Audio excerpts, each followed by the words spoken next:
সাম্প্রতিক সময়ে মার্কিন বাহিনী মধ্যপ্রাচ্যে বেশ চ্যালেঞ্জের মুখে পড়ছে। ইরান সমর্থিত মিলিশিয়া বাহিনীর কাছে হিমশিম খাচ্ছে মার্কিন যুক্তরাষ্ট্র নেতৃত্বাধীন জোট।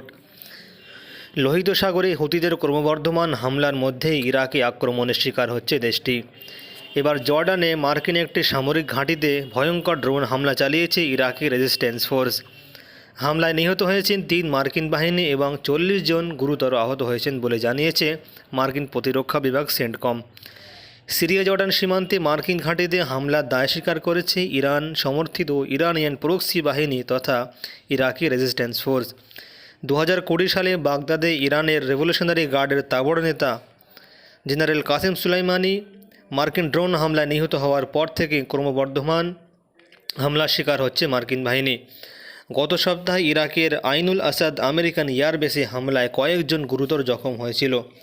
তারপরে আবার এই হামলা, যার জেরে ইরানের বিরুদ্ধে ক্ষোভে ফুঁসছে আমেরিকান প্রেসিডেন্ট জো বাইডেন। তিনি নিহতদের পরিবারের উদ্দেশ্যে শোকবার্তা পাঠিয়েছেন এবং ইরান সমর্থিত সশস্ত্র গোষ্ঠীর বিরুদ্ধে হামলারও হুমকি দিয়েছেন। গাজায় চলমান ইসরায়েলি হামলার প্রতিশোধে তারা এই হামলাগুলো চালাচ্ছে। ইসরায়েল প্যালেস্টাইন জুড়ে মধ্যপ্রাচ্যে যখন উত্তেজনা বাড়ছে তখন মার্কিন ঘাঁটিতে এই হামলা। এর আগে দামেস্কে এক হামলায় ইরানের রেভলিউশনারি গার্ডের 5 জন টপ কমান্ডার নিহত হয়েছেন।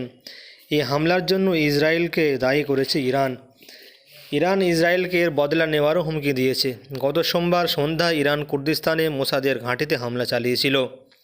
পেন্টাগনের তথ্য অনুযায়ী মার্কিন ও তাদের মিত্রবাহিনী গত 4 মাসে ইরাক ও সিরিয়ায় 140টি হামলার শিকার হয়েছে। বর্তমানে ইরাকে 2500 এবং সিরিয়ায় 900 জন সেনা মোতায়েন আছে। এখন প্রশ্ন উঠছে যে মার্কিন যুক্তরাষ্ট্র কি ইরানের সঙ্গে সংঘাতে জড়াবে? সংবাদ সংস্থা রয়টার জানিয়েছে ইরানের সঙ্গে যুদ্ধ মানে এক সময় 5টি ফ্রন্টে যুদ্ধ করতে হবে মার্কিন যুক্তরাষ্ট্রকে।